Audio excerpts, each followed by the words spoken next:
This is Derek and Vicki McDonald. They own a small chicken farm in Talkeetna, Alaska.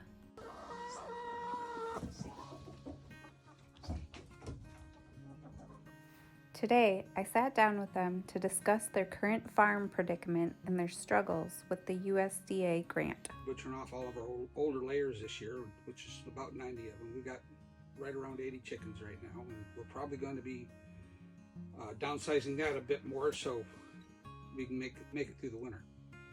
Feed prices have just gone too high to keep that many on hand when they're not laying through the winter while they're molting. When we started the grant process for costs and everything, we were paying just under $800 a ton for feed. And our next time I need feed, I know it's going to be at least $1,200 a ton. So prices have gone up quite a bit, because we're still using it right now as a feed out of Delta Junction, but no longer available because their pea harvest wasn't very good. That they had a bad pea harvest, and that's the protein source in our feed up here. So we were using an Alaskan grown feed, but we can't even do that now. And nobody can't even buy peas to make our own right now. And that had been our plan, was to make our own feed, buy the grains and blend our own. We've gone down from about 180 chickens down to right around 80, just because I don't know if we can feed them. And right now we put our permanent funds aside just so we could make sure we can pay this back, because it's probably what's going to happen. Because you only had a 1 year time frame, and half your time was still under snow, and then it's rained all summer, and the prices were a lot higher, so things we planned on getting and doing cost us almost twice as much as what we originally put in the grant.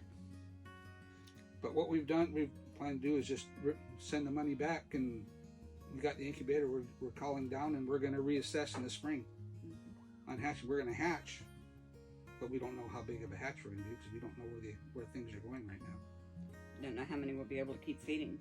But the original plan, like we say, we intended to add at least 100 more chickens to what we had. We were going to be doing the meat birds. We wanted to build at least one large coop and add in a bigger run for them. That's part of the grant, was redoing these and turning them into brooding pens when we do start hatching.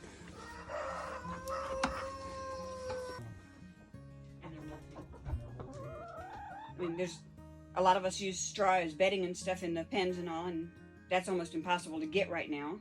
The feed's getting harder to get and more expensive. Yeah. And I know a lot of other people are having the same problem of feeding their critters. I mean, help with feed might be nice. I don't know whether that's a possible thing or not. But like I say, it's a 50% jump in feed prices for us, if you can get it, and that's having to go to commercial feed and not using the locally grown feed. And I know a lot of other farmers, the cattle farmers, everybody else, are putting their animals down because they can't afford to keep them going. They can't get the stuff they need to keep them going.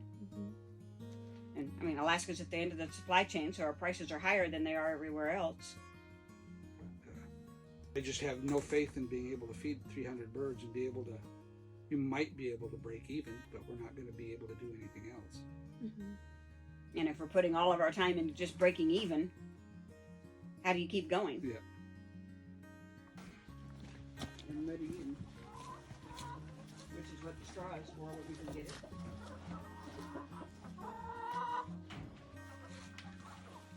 We ferment our feed as long as we can, but I can't do that once we start with the commercial feed. I won't ferment that.